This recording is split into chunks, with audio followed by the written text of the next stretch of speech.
तो हेलो मेरे प्यारे बच्चों, कैसे हैं आप लोग। उम्मीद करते हैं बहुत ही मस्त होंगे, ज़बरदस्त होंगे और तैयारी में पुरजोर से लगे होंगे। तो प्यारे बाबू, आज का जो चैप्टर है आप लोगों के लिए वो है दो चर वाले रैखिक समीकरण। ये आपके बुक का चैप्टर नंबर 3 है। और जिन्होंने भी चैप्टर 1 और 2 का वीडियो नहीं देखा है, क्लास नहीं किए हैं, वो डिस्क्रिप्शन बॉक्स में लिंक मिल जाएगा आपको, वहाँ से जाकर के आप क्लास चैप्टर 1 और चैप्टर 2 का कर सकते हैं। फिर आप चैप्टर 3 पे क्लास कीजिए, आपको बेहतर अंडरस्टैंडिंग होगी। तो प्यारे बाबू, आप लोग जिन्होंने चैनल को सब्सक्राइब नहीं किया है वो लोग चैनल को सब्सक्राइब भी कर लें। ये जो है ना, हम लोग एक प्रयास है आप लोगों को अभी जो है बहुत ही बेहतरीन ढंग से शिक्षा देने का, और वो भी बिल्कुल फ्री में। तो इसमें बिना आप लोग के सपोर्ट के जो है संभव नहीं है। तो आप लोग चैनल से जुड़ जाइए, चैनल को सब्सक्राइब कीजिए। जिस दिन आपको लगेगा कि इस चैनल पे जो अच्छी तैयारी नहीं हो रही है, उस दिन आप चैनल को अनसब्सक्राइब करके चले जाइएगा, ठीक है। तो चलते हैं, इस चैप्टर को शुरू करते हैं, इस चैप्टर को पढ़ते हैं। और वीडियो अगर अच्छा लगे तो बिना लाइक किए मत जाइएगा। आपके लाइक और शेयर जब आप करते हैं तो उससे हम लोग का मोटिवेशन बनता है। अपने दोस्तों को भी बताइएगा कि इस चैनल के माध्यम से बहुत अच्छी तैयारी हो रही है। तो सब लोग आके जुड़ें और क्लास 10 की तैयारी बिल्कुल फ्री में कर सकते हैं, वो भी बेहतरीन तरीके से, अलग अलग टीचर के माध्यम से अलग अलग सब्जेक्ट की तैयारी। चलिए शुरू करते हैं चैप्टर 3 को। आज से आप लोग का स्टार्ट हो रहा है चैप्टर 3, और यही थोड़ा सा लंबा चैप्टर है और अच्छा चैप्टर है, ठीक है, बढ़िया है समझने के लिए। और इसका बहुत ज़्यादा यूज होने वाला है। हम लोग जब चैप्टर 5 पढ़ेंगे, यानी चैप्टर 5 में क्या हम लोग का समांतर श्रेणी, उसको पढ़ेंगे तो वहाँ यूज है। चैप्टर 8 में भी यूज है और भी जगह पे यूज है, ठीक है। तो इसीलिए ये चैप्टर बहुत ज़्यादा इम्पोर्टेंट हो जाता है, समझ गए ना। तो चैप्टर का नाम क्या है? दो चर वाले रैखिक समीकरण। और दो चर वाले रैखिक समीकरण नहीं, बल्कि दो चर वाले रैखिक समीकरण युग्म, ठीक है। तो सबसे पहले हम लोग बात करेंगे इसमें कि दो चर वाले रैखिक समीकरण होते क्या हैं, ठीक है जी, कि दो चर वाले रैखिक समीकरण होते क्या हैं। आप लोग को चैप्टर 2 में ही पढ़ा दिए थे दो प्रकार के मान, एक चर मान और एक अचर मान, याद है। एक हमने पढ़ाया था आप लोग को चर मान, और एक पढ़ाए थे अचर मान। अच्छी तरह से आप लोग को याद होगा। चर मान किसे कहते हैं? A to Z तक, यानी जिस मान को बदलने पर कोई प्रभाव नहीं पड़े उसको हम लोग कहते हैं चर मान। सपोज दैट किसी क्वेश्चन में हम लोग x मान के बनाते हैं, x के जगह में y z कुछ भी मान लेंगे, a b c d, तो भी कोई प्रभाव पड़ने वाला नहीं है। लेकिन अचर मान के बदलने पर क्या हो जाए? प्रभाव पड़ जाए, मारपीट की समस्या आ जाए, ठीक है ना। उसी को हम लोग क्या कहते हैं? अचर मान। अचर मान क्या हो गया? 1 2 3 4, ये जो गिनती है ना, इसी को क्या कहते हैं? अचर मान। खाली प्लसे वाला, माइनसों वाला, ठीक है, माइनस में रहे, प्लस में रहे, किसी में भी रहे, इसी को हम लोग क्या कहते हैं? अचर मान। इसको बदल देंगे तो क्या हो जाएगा? दिक्कत में आ जाएंगे।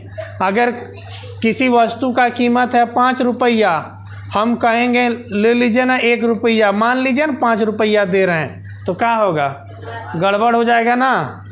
तो बताइए, अगर दुकानदार 5 रुपया दाम रखा तो हमको उसको 5 रुपया ना देना पड़ेगा? इसको बदलने पर क्या हो जाएगा? प्रभाव पड़ जाएगा। इसी को हम लोग कहते हैं अचर मान, ठीक है। तो हम लोग को अचर के बारे में नहीं पढ़ना है, किसके बारे में पढ़ना है? चर के बारे में। वो भी कितना चर के बारे में? दो चर के बारे में, ठीक है। दो चर वाले रैखिक समीकरण, यानी कि इसमें कितना चर होने वाला है? 2 गो चर, ठीक है। a से z तक की संख्या में 2 गो होगा कोई ना कोई, ठीक है।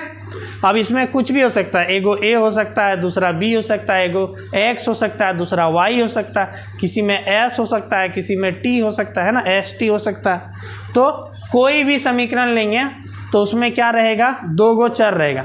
अच्छा, अभी से पहले आप लोग समीकरण भी तो नहीं पढ़े हैं। समीकरण क्या होता है? बहुपद में ही थोड़ा सा झलक आप लोग को बताए थे समीकरण का, ठीक है। समीकरण का थोड़ा सा बात बताए थे कि कोई भी बहुपद है, जैसे मान लीजिए ये द्विघात बहुपद है ax² plus bx plus c, ये बहुपद है। लेकिन जिस दिन इसमें हम यहाँ बराबर इधर कुछ संख्या दे देंगे तो ये क्या बन जाएगी, समीकरण। यानी बीजीय व्यंजक के बीच में कौन सा चिन्ह आ जाए, बराबर का चिन्ह आ जाए, तो इसी को हम लोग क्या कहते हैं, समीकरण। कोई दिक्कत समझने में? चलो यार, आप लोग बहुत होशियार हैं। तो इसमें दो चर की बात करना है। कितना चर की बात करना है, दो चर की बात करना है।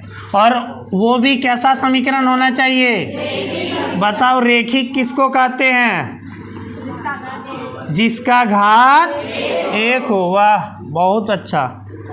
जिस समीकरण का घात कितना हो, घात बोले तो मैक्सिमम पावर, ठीक है। मैक्सिमम पावर जो होता है किसका, चर का।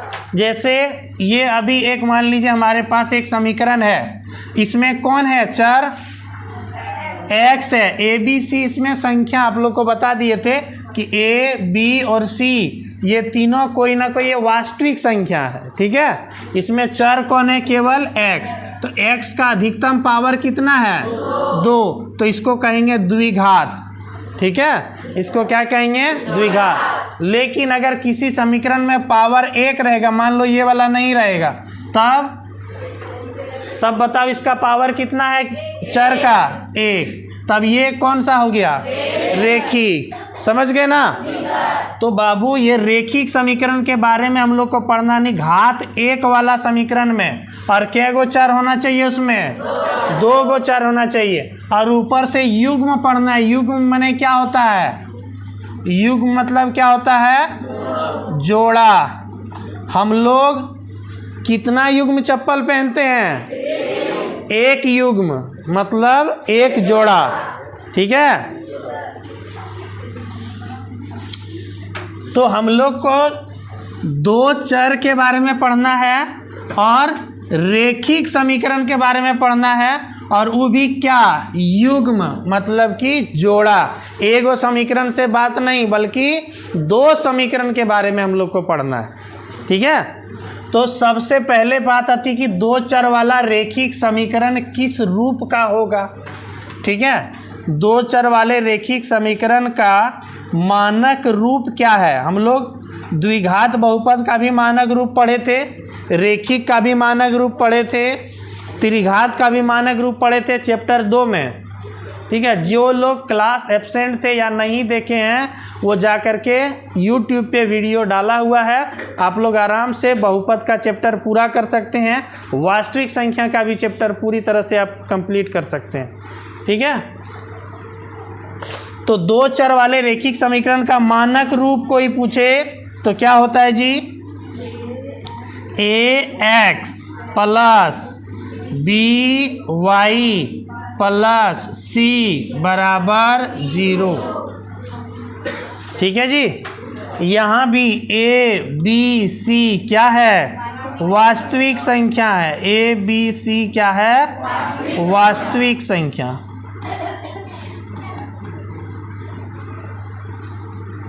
वास्तविक संख्या। तो इसमें चर कौन कौन है, चर कौन कौन है, चर है x और y, यही दोनों चर है। और बताओ इस चर का घात कितना है, 1, तो ये रेखिक है ना। तो यही हो गया 2 चर वाले रेखिक समीकरण, समझ गए। और इसी रूप में रहने वाला है, इसी रूप में रहने वाला है। 2 चर वाले रेखिक समीकरण किस रूप में, ax plus by plus c बराबर 0। तो बोलेंगे कि सर आप बोले कि चर के जगह पर कुछ भी हो सकता है। हाँ बाबू, कुछ भी हो सकता है, ठीक है। इस चर के जगह पे आपको कुछ भी देखने को मिल सकता है, लेकिन हम लोग अधिकतर x और y में ही सवाल को बनाते हैं, ठीक है। क्यों, इसका कोई रीज़न नहीं है। जो गणितज्ञ रहे होंगे शायद वहीं से ये आदत लगा दी है हम लोग को कि x और y में अधिकतर चीज़ों को मान के बनाना है, ठीक है, ताकि सभी लोग एक जैसा माने। अब कोई इसी में अगर यहाँ पे W और V मानने लगे तो थोड़ा उसको ऑर्डर लगेगा बनाने में। लेकिन हम लोग शुरू से ही जब से हम लोग जहाँ से हम लोग चर के बारे में पढ़ते हैं क्लास 6 से ही, वहीं से हम लोग क्या किए हैं, एक्स और वाई में मानते हुए आए हैं। इसीलिए यहाँ भी हम लोग एक्स वाई में ही चलेंगे, ठीक है। ज़्यादा कन्फ्यूजन इसके लिए नहीं करना है।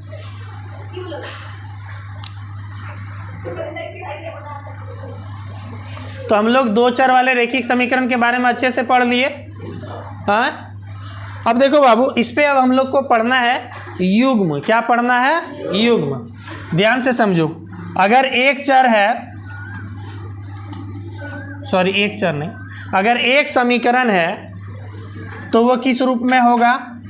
ax plus by plus c बराबर 0, इस रूप में होगा।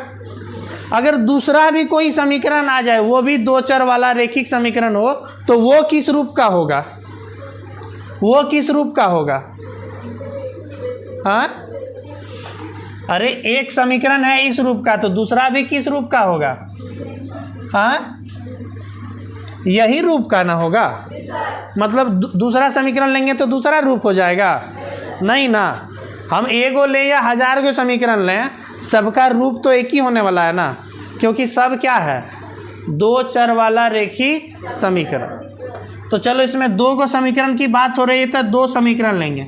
एगो लिए ax प्लस by प्लस सी, और दूसरा भी क्या हो जाएगा? ax प्लस by प्लस सी बराबर 0। लेकिन चूंकि ये दो समीकरण है, दो अलग अलग समीकरण है, ये समीकरण एक है, ये समीकरण दो है, तो अलग अलग दिखाने के लिए हम लोग पहला समीकरण में 1 लगा देंगे और दूसरा समीकरण में 2 लगा देंगे। कोई दिक्कत समझने में? हाँ, पहला समीकरण में 1 लगा दिए, दूसरा समीकरण में 2 लगा दिए, यानी a1 b1 c1, यहाँ a2 b2 c2। कोई दिक्कत समझने में? नहीं ना। सब ये दोनों समीकरण कौन से समीकरण का रूप है? दो चर वाले रैखिक समीकरण, ठीक है। तो बाबू, अब बात आती है कि ये दो चर वाले रैखिक समीकरण को जब हम ग्राफ में उतारेंगे, कहाँ पे? ग्राफ में। तो बताइए, ग्राफ में इसका आकृति कैसा होगा? ग्राफ में इसका आकृति कैसा होगा? ग्राफ पता है ना? ग्राफ में इसका आकृति कैसा होगा, यानी इसका आलेख कैसा होगा? क्या आपको पता है? नहीं पता? ये बुड़बक सब चैप्टर 2 में हम बता दिए थे। किस में? चैप्टर 2 में ही, कि अगर रैखिक का बात करें तो उसका ग्राफ क्या होगा? रैखिक से रेखा। द्विघात का ग्राफ कैसा होगा? यू आकार का। त्रिघात का एस आकार का। ले बोलता पढ़वे नहीं किए। थोड़ा सा तुम लोग का जो है ना, ई क्या है, कमजोर है। तो ई भी तो वही रैखिक समीकरण है ना बबुआ। तो रैखिक समीकरण है तो क्या बनेगा? रेखा। तो दो चर वाले रैखिक समीकरण को जैसे ही हम ग्राफ पे उतारेंगे तो उससे क्या मिलेगी? सीधी रेखा। कौन सी रेखा? सीधी सरल रेखा इसको कहेंगे। सीधी सरल रेखा, ठीक है। अब ये रेखा किसी भी तरह से, इधर से भी गुजर सकते, इधर से भी गुजर सकते, इसमें कोई रोक टोक नहीं है ना। यानी इसका मान जिधर से होगा उधर से गुजरेगी, ठीक है। अब बताओ, अगर ये दो समीकरण है तो क्या गो रेखा खिंचाएगा? हाँ बताओ, अगर यहाँ पे एक समीकरण ये है, दूसरा समीकरण ये है, तो क्या गो रेखा खिंचाएगी? दोनों समीकरण से एक ही तो रेखा खिंचाएगी। हाँ, अरे एक समीकरण से एक रेखा खिंचाता है तो दूगो समीकरण से क्या को खिंचाएगा? कोनो हम बहुत भारी चीज़ नहीं पूछ रहे हैं, ठीक है, एकदम इजी चीज़ पूछ रहे हैं कि एक समीकरण से अगर एक रेखा खींची जाती है तो दो समीकरण से कितना रेखा खींच सकते हैं? दो रेखा। क्या? बिल्कुल सही है। तो दो रेखा जब हम खींचेंगे तो दो रेखा क्या क्या हो सकती है? जब हम दो रेखा खींचेंगे एक ही ग्राफ पे, ध्यान से समझिए, दो समीकरण हम ले रहे हैं ना, हाँ, चैप्टर कौन सा है? दो चर वाले रेखिक समीकरण युग्म। तो दो गो समीकरण ले रहे हैं और दोनों समीकरण को एक ही ग्राफ पे जब हम उतारेंगे तो दो रेखा बनेगी। ध्यान से समझना है। तो दो रेखा बनेगी तो दो रेखा क्या क्या कर सकती है? हम बोलेंगे दो रेखा ऐसा खींचो जो दो बिंदु पर प्रतिच्छेद करे। क्या तुम लोग खींच सकते हो? खींच के दिखाओ अपना कॉपी में, सब लोग खींचो। दो रेखा ऐसा खींचो जो दो बिंदुओं पर प्रतिच्छेद करती है। दो रेखा ऐसा खींचो जो दो बिंदुओं पर प्रतिच्छेद करती है। वो सीधी रेखा होनी चाहिए। संभव है? हाँ, दो रेखा हम किधरों से खींचेंगे, क्या ये दो बिंदु पर प्रतिच्छेद कर सकती है क्या? हम कहेंगे एगो इधर से खींच देंगे, एगो यहाँ से खींच देंगे, तो बता ये भी क्या दो बिंदु पर प्रतिच्छेद किया? क्या क्या बिंदु पर प्रतिच्छेद किया? यानी दो रेखा एक बिंदु पर ही प्रतिच्छेद कर सकती है और दो बिंदु पर प्रतिच्छेद नहीं कर सकती है। ये हम असंभव वाली बात आप लोग को दे दिए थे, जो कि आप लोग का दिमाग खराब कर रहे थे। आप लोग झूठ मूठ का कॉपी निकाल के आप लोग को बोलना चाहिए जी सर दो बिंदु पर कैसे काटेगा? दो गो रेखा है तो दो गो रेखा एक ही बिंदु पर न काटेगा। दो गो अगर सीधा रेखा है, अब हम इसको कतनो कंडीशन से इसको घुमा फिरा के देंगे तो एक बिंदु से ज़्यादा बिंदु पर ये काट ही नहीं सकता है, एक ही बिंदु पर काटेगा। सही बात है। और क्या हो सकता है? दो रेखा के बीच में और क्या कंडीशन हो सकता है? एक तो हो गया एक बिंदु पर काट सकता है, दूसरा कंडीशन क्या हो सकता है? हाँ हाँ बिल्कुल, एक रेखा दूसरी रेखा के क्या जा सकती है? समांतर जा सकती। तुम लोग इतना बुड़बक है ना, देखो यहाँ लिखे हुए हैं वो नहीं तुम लोग बता पाता, और तुम लोग को सोचे हैं कि टॉप कराएंगे। अब कैसे कराएंगे हम बताओ तो? एकदम तुम लोग बुड़बक है, एकदम बुड़बक जिसको कहते हैं। तो दो रेखा एक दूसरे के क्या हो सकती है? समांतर हो सकती है। समांतर क्या होता है बाबू? कहीं भी एक दूसरे को प्रतिच्छेद ना करे और हर जगह इसका दूरी भी क्या हो? समान हो। इसी को कहते हैं हम लोग समानांतर। ठीक है। तो बाबू दो रेखा एक दूसरे को प्रतिच्छेद कर सकती है, एक दूसरे के समांतर हो सकती है, या एक दूसरे के संपाती हो सकती है। संपाती मतलब क्या होता है जी? संपाती का मतलब होता है एक के रेखा पे दूसर का रेखा चलना। ये हो गया आपका संपाती। एक रेखा था उसे के ऊपरा में दूसरा रेखा चल गया, यानी लटपटा गया दोनों। इसी को क्या कहते हैं? संपाती। समझ में आ रहा है? और संपाती बताओ कितने बिंदुओं पर प्रतिच्छेद करती है? हाँ, संपाती, दो संपाती रेखाएं एक दूसरे को कितने बिंदुओं पर प्रतिच्छेद करती है? अनंत बिंदु पर। हर जगह तो प्रतिच्छेद है। लटपटाक चल रहा है तो सब जगह लटपटाइले है ना। हाँ, और समानांतर रेखाएं एक दूसरे को कितने बिंदु पर प्रतिच्छेद करती है? 0 बिंदु पर। इसमें प्रतिच्छेद होगा ही नहीं। होगा क्या? नहीं होगा। और बोलेंगे प्रतिच्छेद रेखा एक दूसरे को कितने बिंदु पर प्रतिच्छेद करती है? एक बिंदु पर करती है। ये बातें समझ में आ गई। अब बात आती है कि दो समीकरण कब एक दूसरे को प्रतिच्छेद करेगी, कब एक दूसरे के समानांतर होगी और कब एक दूसरे के संपाती होगी। ये चीज़ आप लोग को समझना है। ठीक है।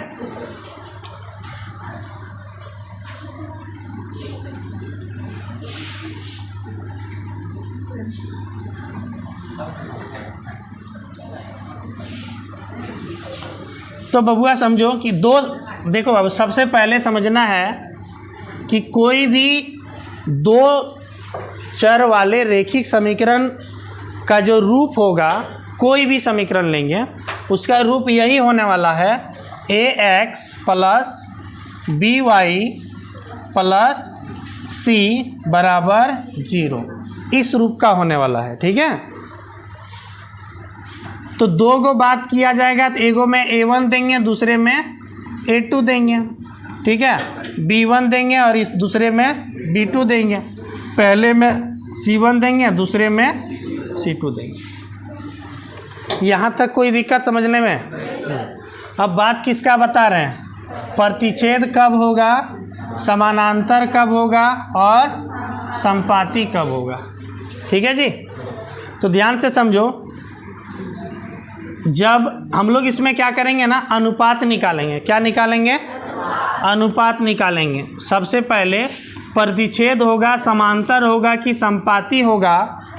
दो चर वाले रेखिक समीकरण युग्म से बनी दो रेखाएं, प्रतिच्छेद होगा, समांतर होगा या संपाती होगा, उसे ज्ञात करने के लिए हम लोग अनुपात निकालते हैं। किसका किसका अनुपात निकालेंगे? हम लोग अनुपात निकालेंगे A1/A2 का। किसका? A2 का। और फिर B1/B2 का, और फिर C1/C2 का। ध्यान से समझिएगा, क्या आपको A1, B1, C1, A2, B2, C2 निकालने में कोई दिक्कत होगी? नहीं ना। x के साथ में जो यहाँ जो संख्या देखने को मिलेगी, ये होगा A1, ये हो गया y के साथ में, ये हो जाएगा B1, और जो केवल संख्या होगी वो क्या होगी? C1, पहला समीकरण में, ठीक है। और दूसरा समीकरण में बात करेंगे x के साथवा में जो रहेगा वो A2, ये हो गया B2 और ये हो गया C2। कोई दिक्कत? तो हम लोग अनुपात निकाल लेंगे A1/A2, B1/B2 और C1/C2 का। अब देखो, अब कंडीशन क्या होगा? कंडीशन होगा कि यदि A1/A2 का मान बराबर नहीं होगा, किसके मान के? B1/B2 के, तो ऐसी स्थिति में जो दो रेखाएं होगी समीकरण की, वो एक दूसरे को प्रतिच्छेद करेगी। क्या करेगी? प्रतिच्छेद करेगी।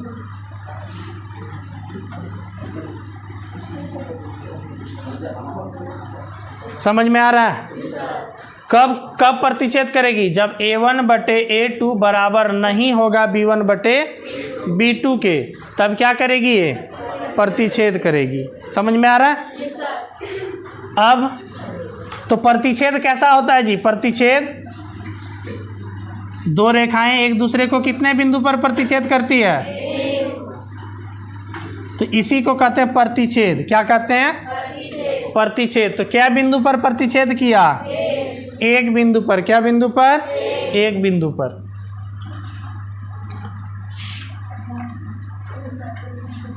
तो यहां से बहुत चीज निकलता है बाबू, ध्यान से समझना। एक बिंदु पर प्रतिच्छेद किया, कितना बिंदु पर? एक बिंदु पर। तो पूछेगा इसका क्या गो हल होगा? इसका पूछेगा ये दोनों जो समीकरण है इसका कितना हल होगा। तो इसका एक गो हल। क्या बिंदु पर प्रतिच्छेद किया? एक बिंदु पर। तो कितना हल होगा इसका? एक हल। एक हल को ही कहते हैं अद्वितीय हल। क्या कहते हैं? अद्वितीय हल। अद्वितीय मतलब एक के अलावा दूसरा हल नहीं। अद्वितीय हल कहिए या इसको कहिए एक हल, बात बराबर है। समझ में आ रहा है? तो यहाँ से क्या क्या पूछ सकता है? देखो, ऑब्जेक्टिव में पूछेगा कि दो चर वाले रेखिक समीकरण का युग्म ये है, दे दिया, ठीक है। क्वेश्चन में दे देगा कि A1x + B1y + C1 = 0 और A2x + B2y + C2 = 0, ये दो चर वाले रेखिक समीकरण युग्म हैं और इसमें A1/A2 बराबर नहीं है B1/B2 के, तो दोनों समीकरण द्वारा निरूपित रेखाएं होंगी। तो दोनों समीकरण से निरूपित रेखाएं क्या होगी? जब इस कंडीशन को फॉलो करेगा तो प्रतिच्छेद करेगी। पूछेगा इस समीकरण का कितना हल निकलेगा? तो एक हल निकलेगा। फिर ठीक है, फिर पूछता है कि समीकरण का युग्म जो है संगत है या असंगत है। संगत है या असंगत है, इसके लिए देखो सब चीज इसी पे है, यही फिगर पे। ये दोनों रेखा बताओ संग में आया क्या? हाँ, दोनों रेखा संग में आया क्या? आया या नहीं आया? दोनों रेखा संग में आया। संग मतलब क्या होता है? एक दूसरे से मिलना, यही ना। तो क्या ये दोनों एक दूसरे से मिला? क्या मिल गया है? तो इसको हम लोग संगत कहेंगे। क्या कहेंगे? संगत। ये समीकरण का युग्म कैसा है? संगत है। समझ में आ रहा है? तो कितना चीज यहाँ पे सीखे। ये कंडीशन होगा तो ग्राफ में कैसा रेखा होगा? प्रतिच्छेद। और प्रतिच्छेद होगा तो क्या गो हल निकलेगा? एगो। और समीकरण का युग्म संगत होगा कि असंगत? संगत। कोई दिक्कत समझने में? इसको क्लियर से हम लोग अच्छे से और कर लेंगे, ठीक है? डाटा है। अब देखिए दूसरा कंडीशन क्या होगा। हमने निकाला A1 बटा A2 बराबर हो गया किसके? B1 बटा B2 के। लेकिन बराबर नहीं हुआ किसके? C1 बटा C2 के। ध्यान से समझो।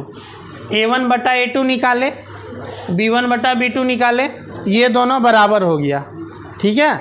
लेकिन तीसरा कंडीशन यानी C1 बटा C2 बराबर नहीं हुआ। तब इस स्थिति में क्या होगी? जो निरूपित रेखाएं होंगी ना, वो एक दूसरे के समानांतर होंगी। क्या होगी? समांतर होगी, ठीक है। इस दोनों समीकरण से जो निरूपित रेखाएं होगी, कब? जब ये वाला कंडीशन फॉलो करेगा, ठीक है। जब A1 बटा A2 बराबर हो जाएगा B1 बटा B2 के, लेकिन बराबर नहीं होगा C1 बटा C2 के, तब क्या होगी? रेखाएं समांतर होगी। और समांतर होगा तो समांतर रेखा कैसा होता है जी? समांतर रेखा कैसा होता है? एक दूसरे को प्रतिच्छेद नहीं करती है। तो बताओ, जब एक दूसरे को प्रतिच्छेद एक बार किया था तो बोले थे एक हल, अब प्रतिच्छेद करबे नहीं किया तो क्या हल? कोई हल नहीं। प्रतिच्छेद करेगा, संग में आएगा, मिलेगा तब ना कुछ बनेगा जी। हाँ, दोनों को मिलने ही नहीं दिया जाएगा तब कोई कुछ बन सकता है? नहीं। तो दोनों रेखा एक दूसरे से दूर दूर है, डिस्टेंस में है, तब एक दूसरे से बातचीत नहीं होता है, तो वहाँ कुछ होने की संभावना है ही नहीं। दो बच्चा को हम एकदम दूर दूर बैठा देंगे, है ना, दोनों में बातचीत करने ही नहीं देंगे। बताओ, दोनों में लड़ाई झगड़ा या प्यार मोहब्बत कुछ होगा? नहीं होगा। क्यों नहीं होगा?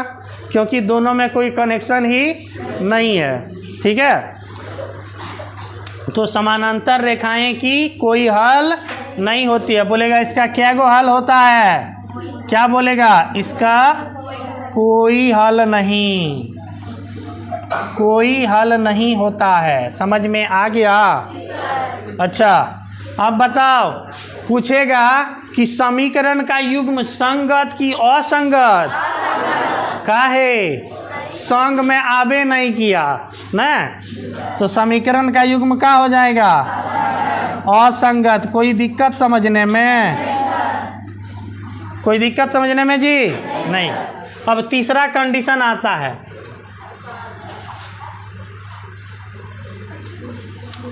अब इसमें आता है तीसरा कंडीशन, ठीक है। तीसरा कंडीशन क्या होगा? देखो ध्यान दो। पहले A1 बटा A2 बराबर होवे नहीं किया B1 बटे B2 के, एक कंडीशन ये हुआ। दूसरा कंडीशन क्या हुआ कि A1 बटा A2 बराबर हो गया B1 बटा B2, लेकिन C1 बटा C2 अबरी बराबर नहीं हुआ। अब और कंडीशन क्या हो सकता है? अबरी तीनों बराबर हो सकता है, हाँ। और यदि तीनों बराबर हो जाएगा तब क्या होगा?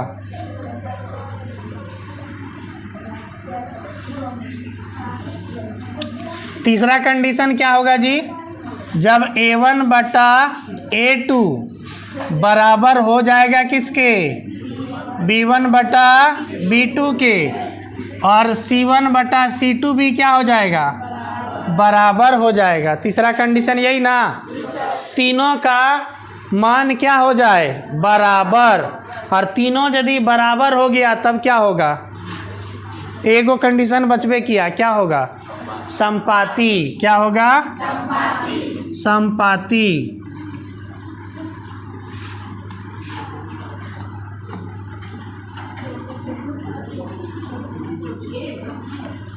ये हो गया, एक दूसरे से सब जगह मिल के चल रहा है, ठीक है।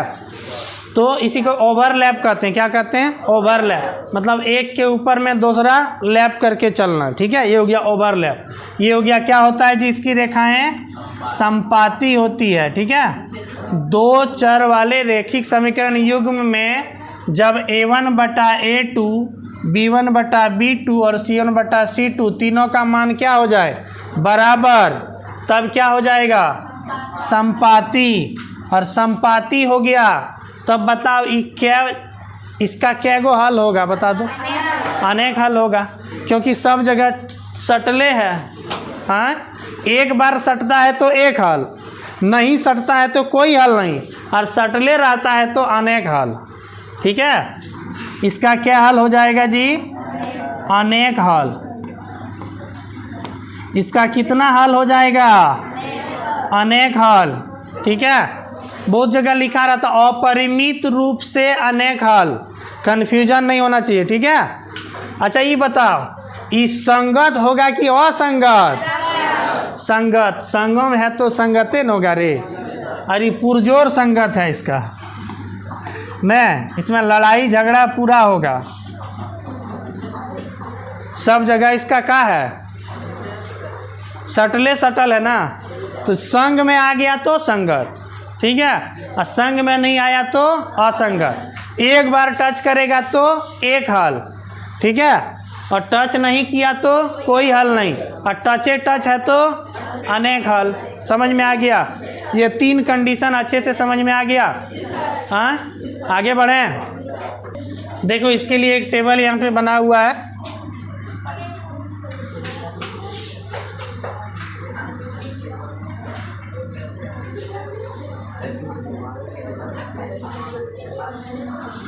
देखो यहाँ पे एग्जाम्पल भी दिया हुआ है, ठीक है, और यहाँ पे a1/a2, b1/b2 और c1/c2 भी निकाला है, ठीक है।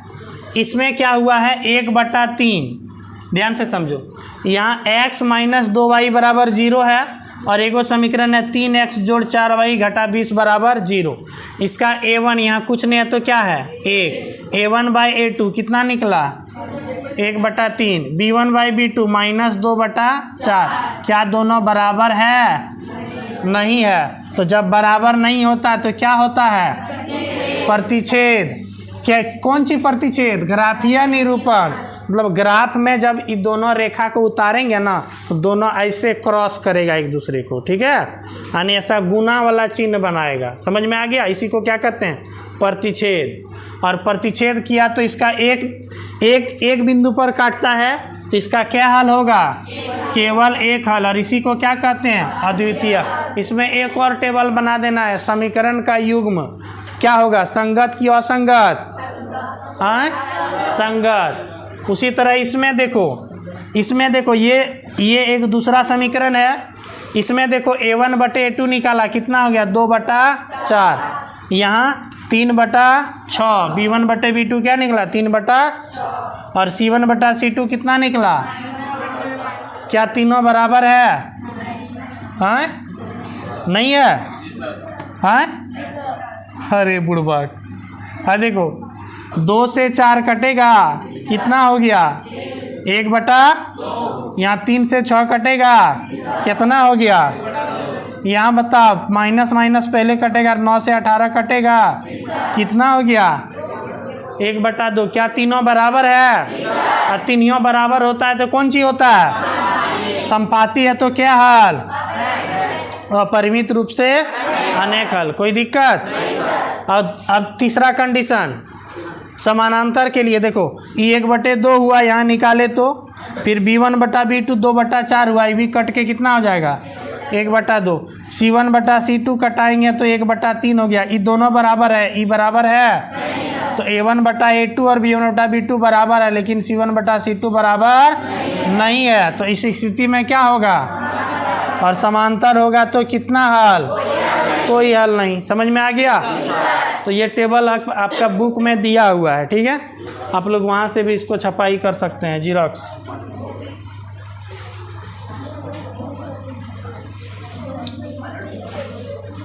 अब देखो बाबू, हम लोग क्या क्या सीखे, एक बार चलो, एक बार बढ़िया से एक बार पूछ लें आप लोग से। हाँ, ये कौन सा चैप्टर है? दो चर वाले रेखिक समीकरण युग्म। हम यो पूछ लेते हैं, यो तुम लोग भूल जाएगा क्या पता नहीं। चैप्टर 3 है ना जी, चैप्टर नंबर ये 3 है, चैप्टर नंबर 3। चैप्टर का नाम है दो चर वाले रैखिक समीकरण युग्म।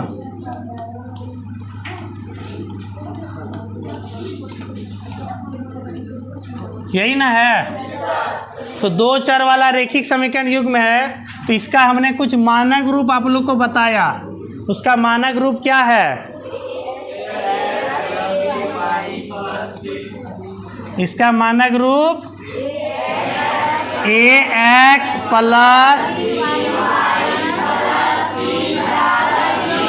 Very good. अब यहाँ ABC क्या है?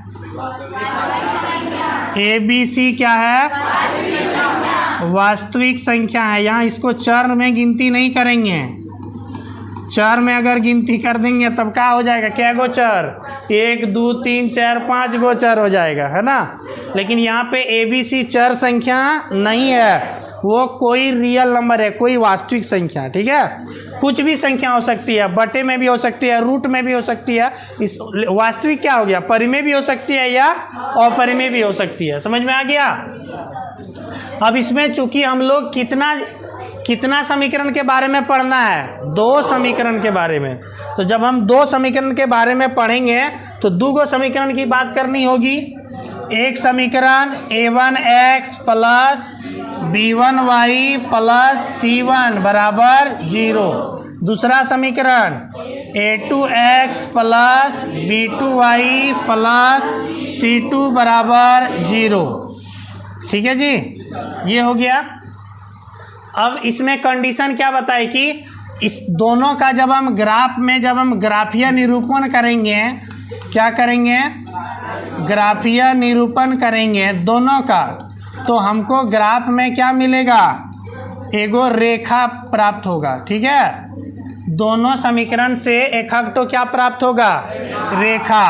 इस समीकरण से भी एक रेखा हमें प्राप्त होगी और इस समीकरण से भी एगो रेखा हमें प्राप्त होगी। और जब दोनों रेखा को एक ही ग्राफ में उतारेंगे तो ये 3 कंडीशन फॉलो करती है। या तो दोनों रेखा एक दूसरे को एक बिंदु पर प्रतिच्छेद कर सकती है, या दोनों रेखा एक दूसरे के समानांतर हो सकती है, या दोनों रेखा एक दूसरे से ओवरलैप कर सकती है, यानी संपाती हो सकती है। ये 3 कंडीशन फॉलो कर रही है। ये तीनों कंडीशन कब फॉलो करती है? तो इसके लिए अभी आप लोग को कंडीशन अभी तुरंत बताए। प्रतिच्छेद होने के लिए कंडीशन क्या होना चाहिए? इस a1 बटा a2 का अनुपात जो है b1 बटा b2 के अनुपात के बराबर नहीं होना चाहिए। ठीक है, अगर ये बराबर अनुपात नहीं हुआ तो ये क्या करेगी? प्रतिच्छेद करेगी। समझ में आ गया? और जब a1 बटा a2 बराबर हो जाएगी b1 बटा b2 के, लेकिन बराबर नहीं होगी c1 बटा c2 के, तो इस स्थिति में दोनों रेखाएं क्या होगी? समांतर। यानी ग्राफ में जब दोनों रेखा को खींचेंगे ना तो एक दूसरे से बोलाबाजी नहीं होगा। ठीक है, दोनों अपना अपना रास्ते में मगन होगा, गाना गाते हुए चलेगा। ठीक है, लेकिन जब तेसरका कंडीशन जब फॉलो होगा, तेसरका कंडीशन a1 बटा a2 बराबर जब हो जाएगा कौन चीज? और c1 बटा c2 भी जब बराबर हो जाएगा ना, तो ये दोनों रेखा एक दूसरे से ओवरलैप करके चलेगी। कहेगी संग संग चलूंगी मैं तेरे, बनके तेरा सजन। समझ गए ना? दोनों रेखा एक दूसरे से क्या हो जाएगी? संपाती। ठीक है, तो ये कंडीशन याद हो गया। अब हम यहीं से हम पूछेंगे, हम किसी से भी खड़ा करके पूछ लें। रोहित बता बाबू, इसका क्या गो हल निकलेगा? इस प्रतिच्छेद में अगर जब दो रेखाएं एक दूसरे के प्रतिच्छेद होगी तो इसका कितना हल होगा? एक हल। बहुत बढ़िया जवाब। एक बिंदु पर प्रतिच्छेद किया तो कितना हल होगा इसका जी? एक हल होगा। ठीक है, एक हल को ही दूसरा नाम से हम लोग क्या जानते हैं? अद्वितीय। अद्वितीय। एक हल को ही हम लोग क्या कहते हैं? अद्वितीय हल। कोई दिक्कत समझने में? अच्छा चलो, लड़की में हमको कोई अब जवाब देंगे। लड़की लोग देखते हैं कितना समझ रही है। चलो बिंदी ही जवाब दो।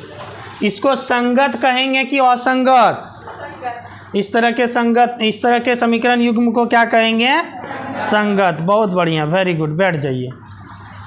अब सबसे पीछे बताएंगी वो लड़की, क्या नाम है आपका जी?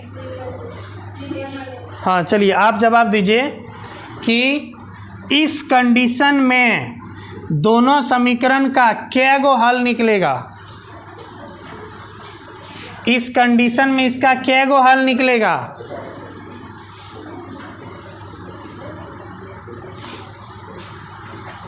अरे यार, दिमाग में कौन चीज भरल है? कहाँ थी अभी? क्लास कर सो रही थी क्या? हाँ तो बोलो, हल नहीं निकलेगा क्योंकि दोनों एक दूसरे को प्रतिच्छेद किया ही नहीं। प्रतिच्छेद करेगा तब ना कुछ सॉल्यूशन होगा, लड़ाई झगड़ा या प्यार मोहब्बत तब ना होगा जी। जब तक दोनों में बातें चित नहीं होगा तो बताओ, हम एगो यहाँ है और एगो कोई मुंबई में कोई लड़की मान लो घूम रही है, क्या दोनों में क्या हो जाएगा प्यार या झगड़ा? नहीं ना होगा। जब तक दोनों में थोड़ा सा बातचीत नहीं होगा तो झगड़ा लड़ाई और प्यार मोहब्बत का कोई बातें हो नहीं चलता क्या? तो वही है कि दोनों एक दूसरे से कहीं मिला ही नहीं, मिलवे नहीं किया, तो बताओ कुछ होने वाला है? नहीं होने वाला है। तो इसका हल होगा ही नहीं, इसका हल नहीं होगा। अच्छा बताओ जी, अब लड़का में भी सबसे पिछुए में उठेगा, तू बताओ। कृष्णा नाम है ना? हाँ, तो कृष्णा नाम बहुत बढ़िया है। इसको बोलिए, इसको समीकरण के युग्म को संगत कहेंगे कि असंगत? ओ बढ़िया, देखो कृष्ण भगवान है ना जी, इसको सब पता है संगत और असंगत के बारे में। इसका समीकरण का युग्म क्या होगा? असंगत। चलो अब इसके लिए कंडीशन हम आगे से उठाते हैं, कितना समझ। चलो तुलसी कुमार बताएगा। तुलसी बताएंगे कि क्या जब ये कंडीशन जब फॉलो करेगा दो समीकरण का युग्म, रैखिक समीकरण का युग्म, तो बताइए इसके कितने हल होंगे? इसके कितने हल होंगे पहले ये बताओ। इसका हल क्या गो होने वाला है?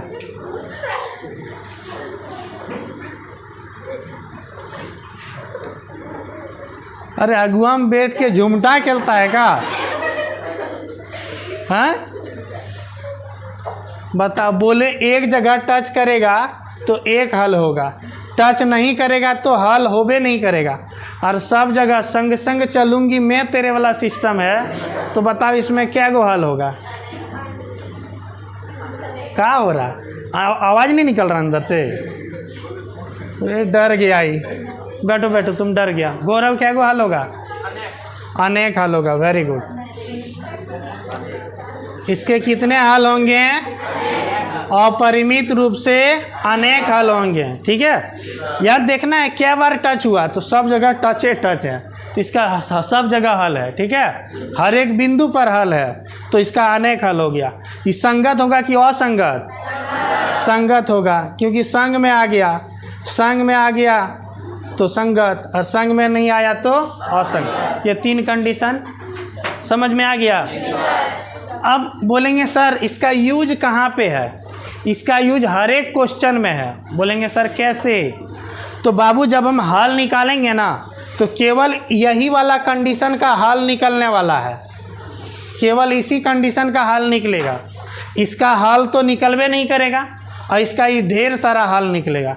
यानी इसका भी कोई एगो कांस्टेंट मान, जैसे एक्स का मान और वाई का मान कुछ एगो निकल जाए, एकक तो मान, ऐसा किस में होने वाला? केवल और केवल प्रतिच्छेद वाला में, ठीक है।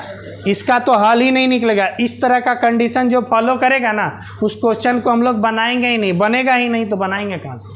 ये वाला क्वेश्चन बनेगा ही नहीं। और इसको बनाएंगे ना तो इसका बहुत सारा हल निकलेगा, एगो हल नहीं बल्कि बहुत सारा हल निकलेगा, ठीक है। तो हम लोग किसको हल करेंगे? केवल और केवल प्रतिच्छेद वाला को, ठीक है, यानी जिसमें a1/a2 बराबर नहीं होगा b1/b2 के, उसी को हल करेंगे, ठीक है।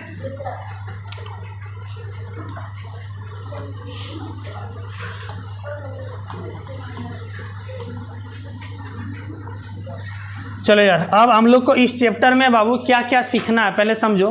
ये जो चैप्टर है ना, कितने मार्क्स का चैप्टर है? सबसे पहले ये जो चैप्टर 3 है, इससे कितने मार्क्स के सवाल पूछे जाते हैं हमारे जैक बोर्ड में, ठीक है।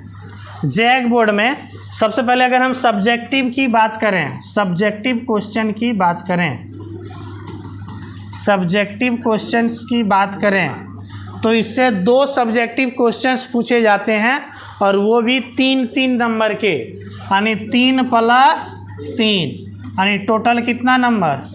6 नंबर सब्जेक्टिव में। और ऑब्जेक्टिव में आपको इस चैप्टर से 2 से 3 सवाल देखने को मिल सकता है, 2 से 3 क्वेश्चन, ठीक है, यानी 6 और 3, यानी इससे लगभग 8 से 9 नंबर का ये चैप्टर है ना, इसीलिए बहुत इम्पोर्टेंट है ये चैप्टर, ठीक है। 8 से 9 नंबर में हम लोग को क्या क्या पढ़ना है, तो इसमें हम लोग को अभी तक ऑब्जेक्टिव के लिए अभी हम लोग बहुत चीज़ कर लिए, ठीक है। इसी से ऑब्जेक्टिव बहुत सारा, एक ऑब्जेक्टिव तो यहाँ से फिक्स है, लड़ेगा ही लड़ेगा, एकदम गारंटी है। एक ऑब्जेक्टिव नहीं आया तो तुम लोग अगले साल से मेरे पास पढ़ने छोड़ देना। अगला, अब इसमें हमको क्या पढ़ना है बाबू? इस चैप्टर में हम लोग को पढ़ना है 2 चर वाले रैखिक समीकरण का हल करने सीखना है। 2 चर वाले रैखिक समीकरण को हल करने सीखना है, ठीक है। और हल करने की हम लोगों के पास इस चैप्टर में विधियां थी 4। कितने विधियां थी? 4। विलोपन, प्रतिस्थापन,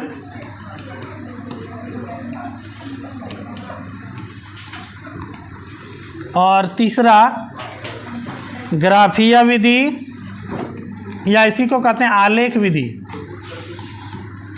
ग्राफीय या फिर आलेख। और चौथा विधि थी हम लोगों के पास वज्र गुणन।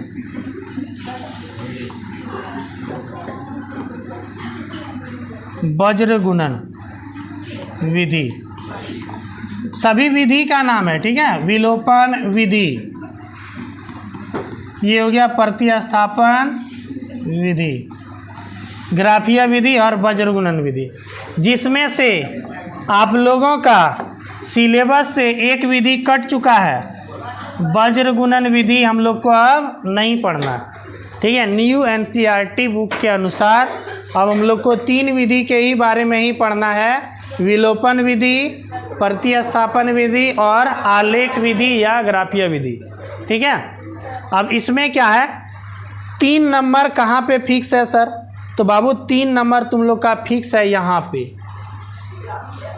कौन सा विधि में? ग्राफीय विधि 3 नंबर फिक्स है। क्वेश्चन देगा और बोलेगा आपको ग्राफीय विधि से हल करें, एकदम नाम लिख देगा कौन सा विधि से, ग्राफीय विधि से हल करें। तो यहाँ से 3 नंबर, कितना नंबर? 3 नंबर फिक्स है। और 3 नंबर इसमें विधि नहीं पूछता है, अभी विलोपन और प्रतिस्थापन। यदि कोई विधि नहीं बोले, डायरेक्ट बोल दे कौन चीज, हल करें, कौन सी बोल देगा, डायरेक्ट हल करें, तो हम लोग विलोपन से या प्रतिस्थापन दोनों में से किसी भी विधि से बनाएंगे, जो हमको अच्छा लगेगा उसी विधि से बनाएंगे, ठीक है। और ये दोनों विधि पूछता नहीं है डायरेक्ट कि विलोपन से बनाइए या प्रतिस्थापन से, आपको सीधा क्या देगा, हल करें। और जब हल करें जब लिखा रहेगा ना, तो हम लोग या तो विलोपन से हल करेंगे या तो प्रतिस्थापन से। और यहाँ से आएगा आपको 3 नंबर। ठीक है, यहाँ से 3 नंबर और ग्राफिया विधि से 3 नंबर, 6 नंबर यही है। बस हल करने सीख जाएंगे 6 नंबर आ जाएगा। ठीक है, लेकिन इसमें तो आपको समीकरण दे देता है। इसमें क्या होता है, समीकरण को बना करके हल करने के लिए बोला जाता है। ठीक है, इसमें क्या बोलता है, समीकरण को बना करके हल करना है। आपको क्वेश्चन दे देगा, कंडीशन दे देगा, उस कंडीशन से आपको क्या बनाना पड़ेगा, समीकरण। फिर हम उस समीकरण को हल करेंगे, तब हमको मिलेगा 3 नंबर। ठीक है, तो सबसे पहले आप लोग को सिखाते हैं समीकरण को हल करना। क्या सिखाते हैं जी, समीकरण को हल करना। समीकरण को कैसे, हल नहीं जी, आप लोग को सिखाने वाले हैं समीकरण कैसे बनाया जाता है।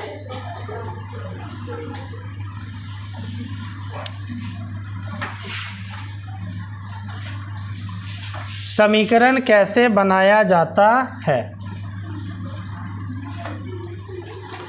देखो आपके पास जो है ना, कंडीशन ऐसे ही दिया हुआ रहेगा, हमेशा कंडीशन 2 गो दिया रहेगा। ठीक है, हमेशा कंडीशन कैसा दिया रहेगा, 2 गो, तब ना 2 गो से समीकरण, दोनों कंडीशन से 2 समीकरण बनेगा। लेकिन अभी हम आप लोग को समझाने के लिए केवल एक कंडीशन लिए हैं। ठीक है, कंडीशन क्या है जी, 2 संख्याओं का योग 25 है, इससे कौन सी बनाना है, समीकरण। और कैसा समीकरण, 2 चर वाला रैखिक समीकरण। तो बताओ कैसे करेंगे, क्या संख्याओं का योग 25 है, 2 संख्या का, तो आप कैसे मानेंगे, 2 गो संख्या है, एक एक करके मान लें। क्या मानेंगे, माना पहली संख्या, क्या कहेंगे, माना पहली संख्या कितना, x और y ही मान के बनाइए। ठीक है, ज़्यादा इस पर दिमाग खराब मत कीजिए, ABCD कोई मत मान लेना। ठीक है, जो बता रहे हैं उसी पे चलो, ज़्यादा टेढ़ा मेढ़ा रास्ता मत अपना लेना। XY मान के चलना, हर जगह XY में सवाल कर रहे हैं, बनाने में सहूलियत होगी। उसके बाद दूसरी संख्या क्या मान लेंगे, Y। चूँकि 2 चर वाला है तो दोनों को अलग अलग चर मानना पड़ेगा। ठीक है, एक संख्या को मान लिए x और दूसरी संख्या को y। अब देखो, अब लिखेंगे प्रश्नानुसार या प्रश्नानुसार या फिर क्या लिखेंगे, प्रश्न से। प्रश्न में क्या कह रहा है, 2 संख्याओं का योग कितना है, योग मतलब क्या होता है, जोड़। तो बताओ क्या बनाएंगे समीकरण, क्या बनाएंगे, x + y बराबर 25। सीधा सीधा तो है जी, 2 संख्याओं का योग 25 है, तो 2 गो संख्या हम लोग मान लिए, एगो को x दूसर का को y। समीकरण कौन सी बनते, x + y बराबर 25। कोनो दिक्कत, समीकरण बन गया। कितना आसान है समीकरण बनाना, है ना। ऐसे ही कंडीशन दिया रहेगा, 2 संख्याओं का योग 25 है, देखो x मानेंगे दूसरा का y। समीकरण क्या हो गया, x + y बराबर 25। समझ में आ गया होगा, कोनो दिक्कत नहीं। आगे बढ़ें, चलो आगे एक दूसरा कंडीशन है। आगे दूसरा कंडीशन क्या है, 2 संख्याओं का अंतर 15 है। 2 संख्याओं का अंतर मतलब कौन सी होता है, घटा। 2 गो संख्या को घटाने पे कितना आता है, 15। तो बताओ क्या क्या मानेंगे संख्या को, x और y। क्या इसमें पहली और दूसरी संख्या मानेंगे, नहीं। जहाँ अंतर की बात आती है, घटाव की बात आती है, तो घटाव में हमेशा 15 घटेगा। 15 घट के कब होगा, बड़ी संख्या में घटाएंगे किसको, छोटी संख्या को, तब ना अंतर होगा जी। बड़ी संख्या में छोटी संख्या को घटाएंगे तब ना अंतर 15 होगा, और छोटका में बड़का घटा देंगे तो अंतर -15 हो जाएगा। इसीलिए बड़ी और छोटी, जहाँ अंतर की बात आएगी तो क्या मानेंगे हम लोग, बड़ी संख्या और छोटी संख्या। ठीक है, तो इसमें क्या मानना है, माना बड़ी संख्या मान लेंगे x, बड़ी संख्या क्या मान लेंगे जी x, और छोटी संख्या को क्या मान लेंगे x से मानेंगे y, छोटी संख्या को क्या मानेंगे y। तब क्या लिखेंगे यहाँ पे अब प्रश्न से या फिर प्रश्नानुसार, प्रश्न के अनुसार क्या बोला है दोनों का अंतर, अंतर मतलब क्या होता है घटा, अंतर मतलब घटा, दोनों को घटाएंगे तो कितना आएगा 15। तो किस में किसको घटाना है बड़ी में छोटी को, कितना आएगा समीकरण बन गया। कोई दिक्कत समीकरण बनाने में, कितना आसान है, लॉलीपॉप लग रहा है ना सब। चलो यार थोड़ा पानी पिलाओ, पहले पानी प्यास लग गया। उधर होगा पीछे में भरा हुआ, लाओ। ये आ गया ना समझ में।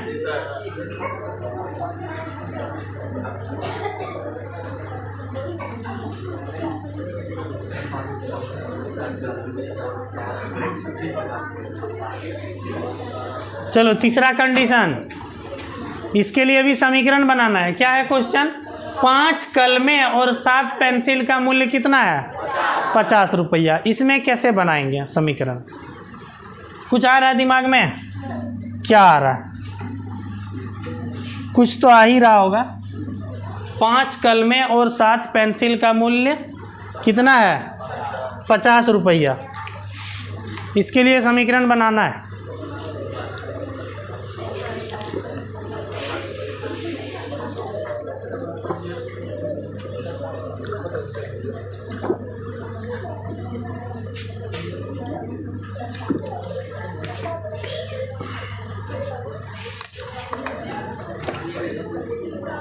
पीना है, चलो यार बनाए। चलो सब लोग अब ध्यान दीजिए इधर। कितना कलम है जी 5 कलमें, और कितना पेंसिल है 7 पेंसिल का मूल्य दे दिया है कितना। इसके लिए क्या बनाना है समीकरण। तो बताओ यार, इसमें 2 चीज़ है ना, एक कलम है और दूसरा पेंसिल है। क्या गो कलम है 5 गो, और पेंसिल क्या गो है, और दोनों का मूल्य मिला के 50 है। तो हम लोग डायरेक्ट 5 और 7 का मान लेंगे क्या, 5 कलम और 7 पेंसिल का डायरेक्ट मान लेंगे नहीं। जब भी मानना होता है तो हम लोग एक वस्तु का मानते हैं, ठीक है। तो हम लोग कितना वस्तु का मानेंगे, एक वस्तु, एक कलम का मूल्य मानेंगे और एक पेंसिल का मूल्य मानेंगे, ठीक है। ऐसे कंडीशन में हम लोग क्या करेंगे, मानेंगे एक कलम का मूल्य, माना एक कलम का मूल्य कितना मान लें x और y में ही मानना, उतना सोचना नहीं है। और एक कलम के बाद कौन सी है पेंसिल, एक पेंसिल का मूल्य मान लिए कितना y रुपया। हम बाबू क्या लिखेंगे यहाँ पे, प्रश्न से, प्रश्न से बताओ यार क्या लिखना है। अब एक कलम का दाम x, तो यहाँ कलम क्या गो है 5 गो, कलम का दाम कितना हो जाएगा 5x, सिंपल है। एक कलम का दाम x, 2 कलम का दाम 2x, 3 कलम का दाम 3x, 5 कलम का दाम 5x। प्रश्न से बोला है 5 कलम का मूल्य और 7 पेंसिल का मूल्य, एक पेंसिल का दाम y, तो 7 पेंसिल का दाम 7y, और दोनों 5 कलम और 7 पेंसिल दोनों का मूल्य मिला के कितना रुपया है, तो बराबर हो गया समीकरण। कितना आसान है, समीकरण बना लेंगे आप लोग, हाँ एकदम इजी है ना। हम लोग कहीं भी कितना वस्तु रहेगा हम लोग कितना मानेंगे एक, ठीक है। एक वस्तु का मानेंगे, एगो का मान लेंगे x, दूसरे का y। अब प्रश्न में जैसे बोला है 5 कलम और 7 पेंसिल, तो 5 कलम का दाम 5x, 7 पेंसिल का दाम 7y। अब बोला है 50 टका है, तो दोनों को जोड़ देंगे, कितना हो गया, हो गया। कोई दिक्कत। चलो अगला कंडीशन, क्या इसे आप लोग खुद से बना लेंगे, क्या ये वाला आप लोग खुद से बना पाएंगे। क्या बोला है, खाली लिखा है इतना बड़का सा है ना, जहाँ क्वेश्चन में मुख्य बात बोला है उसी पर ध्यान देंगे। क्या बोला है जी? किसी विशेष दिन, ये तो फालतू चीज है, यानी कोनो एक दिन विशेष दिन हम हटिया गए, समझ गए? कहाँ गए? हटिया। हटिया में जाकर के उस दिन पता किए 5 किलो आलूआ और 3 किलो टमाटर का मूल्य कितना बताया? 105 रुपया। ठीक। फिर अगलका दिन के लिए हटिया। अगलका दिन जब हटिया गए तो फिर उस दिन पूछे 3 किलो आलू और 2 किलो टमाटर का मूल्य कितना? तो बोला 65 रुपया। तो ये दोनों स्थिति के लिए कौन सी बनाना है? समीकरण। ऐसे ही 2 कंडीशन रहेगा, ठीक है?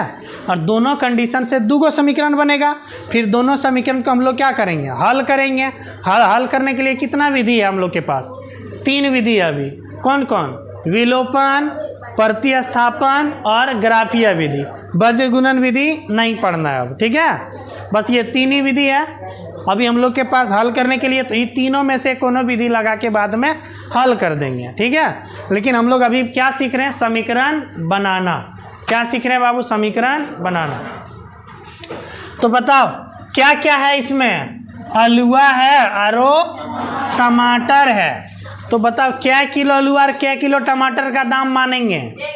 1 किलो का मानेंगे, ठीक है? ज़्यादा नहीं मानेंगे, 1 किलो का मानना है। तो हम लोग मान लेंगे बाबू, माना 1 केजी कौन सी? आलू।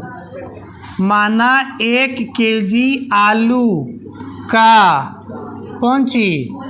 मूल्य बराबर क्या रुपया? X रुपया। और आलूआ के साथ क्या है? टमाटर है। तो हम लोग मानेंगे 1 किलो टमाटर का मूल्य कितना रुपया मान लेंगे? Y रुपया। अब कौन सी लिखेंगे यहाँ पे? प्रश्न से। अब प्रश्न में जो कहा गया है 5 किलो आलूआ 3 किलो टमाटर। तो 1 किलो आलूआ का दाम X, तो 5 किलो आलूआ का दाम 5X, ठीक है जी? प्लस 3 किलो टमाटर, 1 किलो टमाटर का दाम Y, तो 3 किलो टमाटर का दाम क्या रुपया बताया? दाम 5 किलो आलूआ और 3 किलो टमाटर का दाम कितना बताया?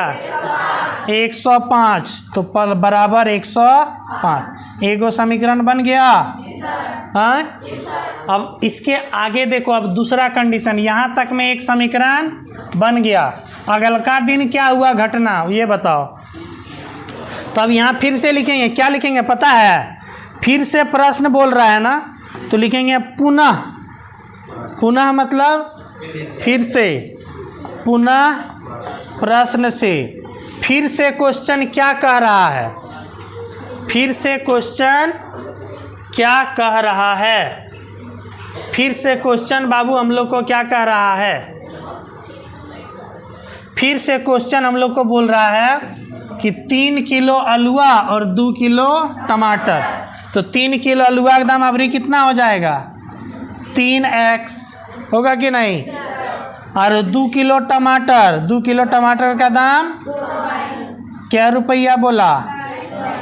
65 रुपया। समीकरण बोलो। हल हो गया? दोनों समीकरण बन गया? हल नहीं हुआ, हल करेंगे तब ना होगा। अभी खाली क्या निकला? समीकरण निकला।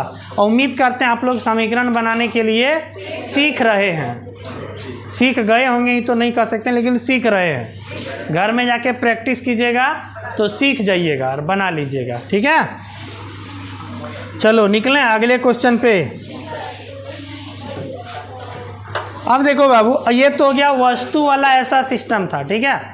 अब कंडीशन आता है दूसरा तीसरा भी। ये आ गया आपका आयु संबंधी क्वेश्चन रहेगा, ठीक है? आयु संबंधी क्वेश्चंस भी रहता है। तो आयु संबंधी क्वेश्चन में याद रखिए हमेशा 2 आदमी का बात होगा। इसमें कौन कौन है? मनुआ और सोनुआ, ठीक है? क्या बोला है? मोनू और सोनू की आयु का योग कितना वर्ष है? 25 वर्ष। सिंपल है ना? तो एगो का मानेंगे x, दूसरा का मानेंगे y। ठीक है, तो जरूरी नहीं है कि मोनुआ का x मानेंगे कि सोनुआ का x मानेंगे, किसी का भी मान सकते हैं। लेकिन हम लोग क्या करेंगे ना, क्वेश्चन में जो लगेगा कि हाँ जो पहले है उसको x मान लेंगे, जो बाद में उसको y मान लेंगे। तो माना मोनुआ का आयु, माना मोनू की आयु x वर्ष, आयु मानेंगे तो किस में मानेंगे? वर्ष में। ठीक है, और सोनुआ का आयु कितना मान लेंगे? y वर्ष। बता दो भाई, प्रश्न से क्या लिखेंगे? प्रश्न से क्या लिखेंगे? x प्लस वाई बराबर, बहुत बढ़िया, तुम लोग समझ रहा है। मोनू और सोनू का आयु का योग है 25, तो मोनू का आयु x, सोनू का आयु y बराबर 25। बन गया समीकरण। चलो यार अगले क्वेश्चन पे आते हैं। अब कौन सी है? वही क्वेश्चन वहाँ है ना, लेकिन इसमें दो कंडीशन है। आयु संबंधी क्वेश्चन में हम लोग दो चीज़ याद रखेंगे। हमको देखने को मिलेगा कहीं कहीं पे पश्चात, क्या देखने को मिलेगा? और कहीं कहीं देखने को मिलेगा पूर्व। ठीक है, तो पश्चात हम बोलेंगे 5 वर्ष पश्चात। पश्चात मतलब क्या होता है? बाद। पश्चात मतलब बाद या आगे का बात बोल रहा है। ठीक है, और पूर्व मतलब क्या होता है? पहले। और ये किसका बात कर रहा है? पीछे का। हम बोलेंगे अभी हमारा उम्र है 27 वर्ष, 3 वर्ष पश्चात हमारा उम्र क्या हो जाएगा? 30 वर्ष। सिंपल है, पश्चात मतलब बाद। 27 हैं तो 3 साल के बाद हम 30 साल के हो जाएंगे। हम बोलेंगे 5 वर्ष पूर्व हम कितने आयु के थे? 22। 5 घट जाएगा, तो जहाँ पश्चात रहे तो उसमें जोड़ना पड़ेगा और पूर्व रहे तो घटाना पड़ेगा। सिंपल है। अभी हमारा उम्र 27 है तो बोलेंगे 5 वर्ष पश्चात, तो 5 जोड़ दीजिएगा, और जहाँ बोलेंगे 5 वर्ष पूर्व तो 5 घटा दीजिएगा।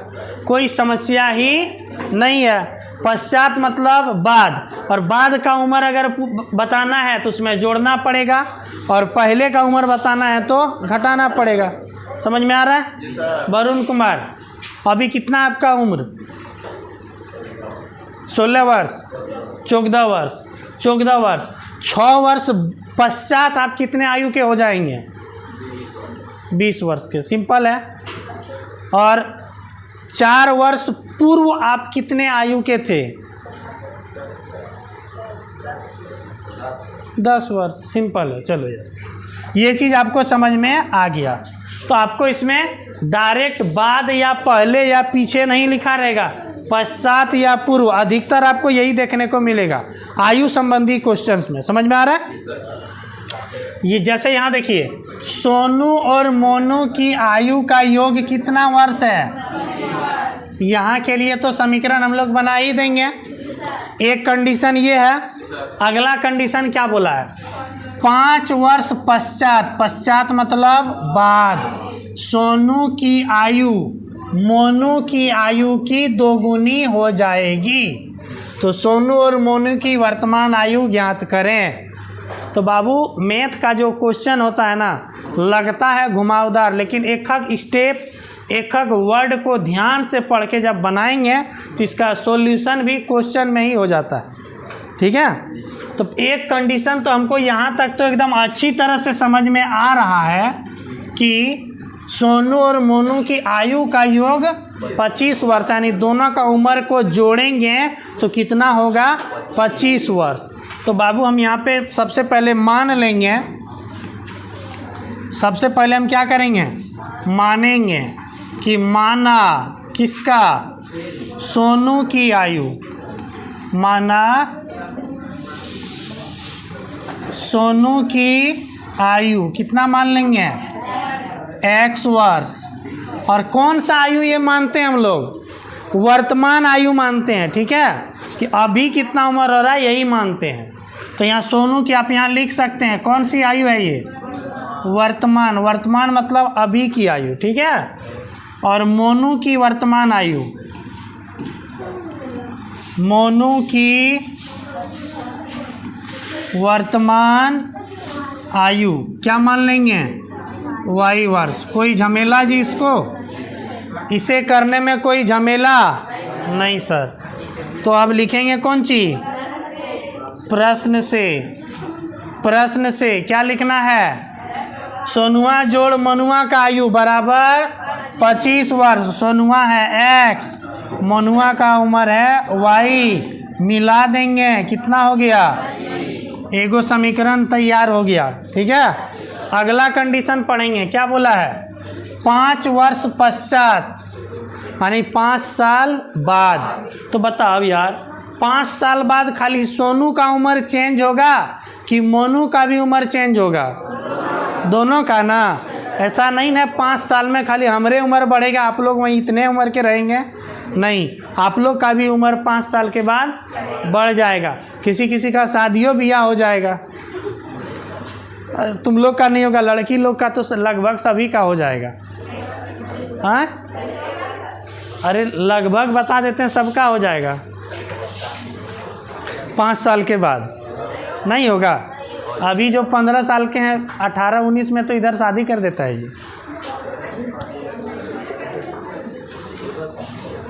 अब देखो बाबू, पुनः कौन सी? पुनः प्रश्न से। पुनः प्रश्न से, फिर से प्रश्न क्या कह रहा है? 5 वर्ष पश्चात। 5 वर्ष पश्चात मतलब 5 साल के बाद की बात कही जा रही है। तो सोनू का उम्र है अभी x। तो बताओ यार 5 साल के बाद क्या हो जाएगा? 5x। अब बन रहा सब। हाँ, मतलब अभी तुम है 14 साल का, 5 साल के बाद गुणन कर देगा, यानी 14 70 साल का हो जाएगा। क्या हो जाएगा? तब 5 बढ़ेगा ना जी। तो लो 5x क्यों बोल देता है? x है तो इसमें 5x करेंगे तो 5 से गुणन करना पड़ेगा, गुना करेंगे, समझ रहा है? 5 साल में बुढ़ा जाएगा तुम।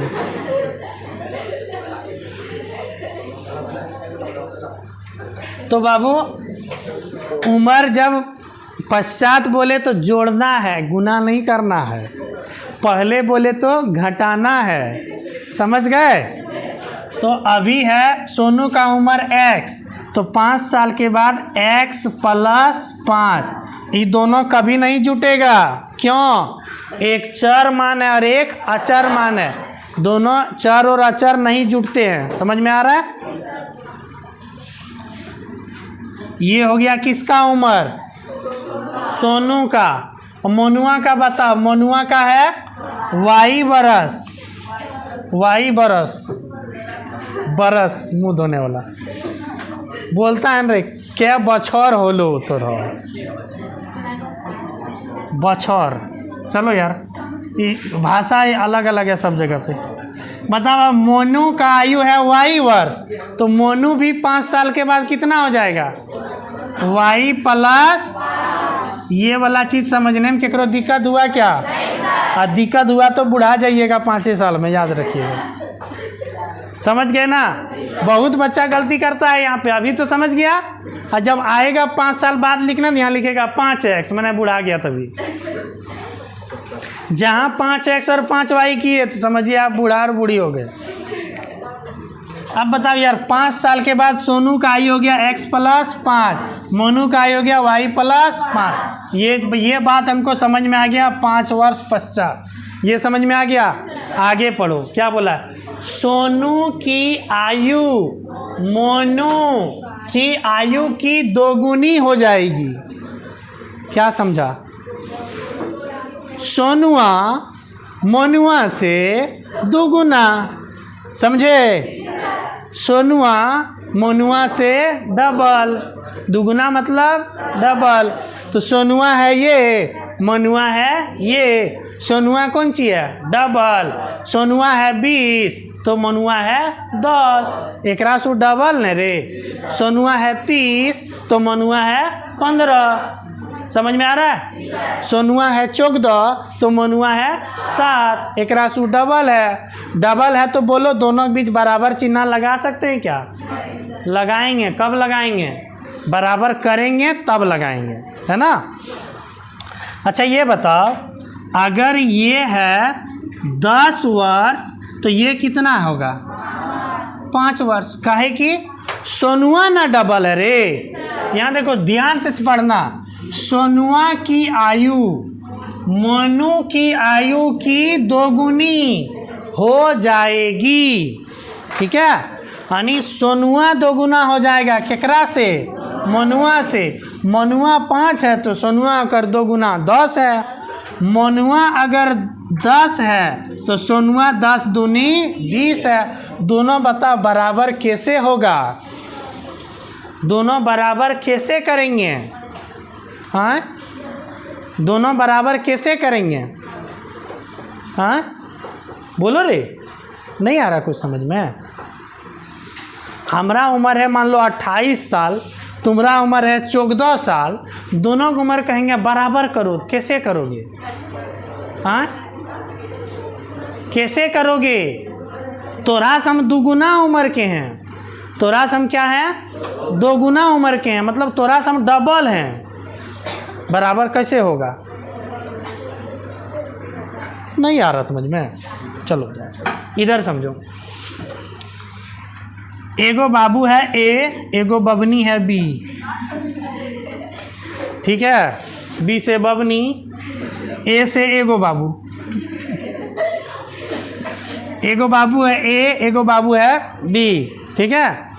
ई दोनों में ए के पास कहेंगे बी से डबल पैसा है। ए के पास बी से डबल पैसा है। अगर बी के पास 5 रुपया तो ए के पास, अगर बी के पास 3 रुपया है तो बी के पास, अगर बी के पास 10 रुपया है तो इसके पास, अगर बी के पास 100 रुपया है तो इसके पास।